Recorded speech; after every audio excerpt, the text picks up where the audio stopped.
Hello everyone. Today is Saturday, December 25th, 2021, Christmas. A new Mauritanian contingent of MINUSCA has arrived in Bangui. This article is taken from Journal de Bangui. According to the General Staff of the Mauritanian Army, the operation to transport these soldiers will continue until mid-January 2022. A new contingent of the 6th Battalion of the Mauritanian Army for the Maintenance of the Peace of the United Nations in the Central African Republic has just arrived in the Central African capital, we learned from the service of MINUSCA. According to the General Staff of the Mauritanian Army, the operation to transport these soldiers will continue until mid-January 2022. The contingent of the Mauritanian Army will then be deployed in the locality of Bambari, in the center of the country. This new deployment comes less than a month after the dispatch to Bria of a contingent of the Mauritanian Gendarmerie placed under the banner of the United Nations as part of the peacekeeping mission in the Central African Republic. Recall that Mauritania has been engaged since 2014 in peacekeeping missions in the Central African Republic and regularly sends troops to participate in peacekeeping operations in the country in the throes of an armed struggle which has already made thousands among the ranks of civilians and forces others to flee their towns and villages. What is the definition of failure? A peacekeeping mission that has dragged on for 7 years. My take on it is, okay, the Central African Republic could be used as an example of what to do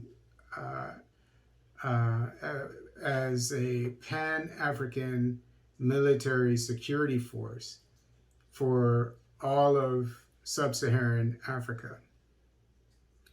Okay, the current MINUSCA mission, UN mission, has 15,000 troops that are police, civilian personnel and troops that are on the ground. The top 3 countries contributing troops and police officers, I assume, are Rwanda, Bangladesh, basically Indians, and Pakistan, basically Indians. Okay. I have a problem with that already, but now, so they have 15,000 troops there, troops and police officers and civilians. That's a modest number of personnel. Look at how many troops are in the militaries throughout sub-Saharan Africa. In other words, look at the possibilities. South African Army has 40,000 active duty soldiers. This is just soldiers. I'm not talking about Air Force, Navy. All these are soldiers.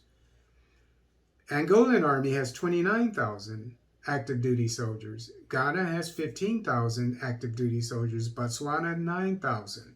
Kenya, 24,000. And the reason why I mention these few countries is because their countries are at peace. They don't have insurgencies as far as I know. And so when you put them all together, 40, 30, 70, so you have 90, 105, 125, 150,000. And this is just from 6 countries. 150,000 available African troops, from the soil of Africa, blood and soil. So look at the possibilities there. We need to come up with our own Pan-Africanist, sub-Saharan African security mission. And I mean, 150,000. I mean, in a place where you have only 15,000 many foreign troops for the UN mission. So, I mean, look at the possibilities for just Central African Republic. Of course, we have Mali. Of course, Ethiopia has its own thing that is taken care of. We have this, all of this Sahel. We have Nigeria. We have Cameroon. Yes, and then we have DRC, etc. But look at the possibilities. So there is a disconnect among the African heads of state. They need to come together and figure out how to handle these insurgencies themselves instead of relying on foreigners who are only there to rape the country. As we know, 2 UN vehicles were caught stealing minerals, natural resources from the Democratic Republic of the Congo. What more proof do you need? Your people are poor, the second poorest country in the world, but you have you're the richest country in natural resources. What more proof do you need, DRC, that Africa needs its own sub-Saharan Africa needs its own security forces? It doesn't need the UN. UN is not working.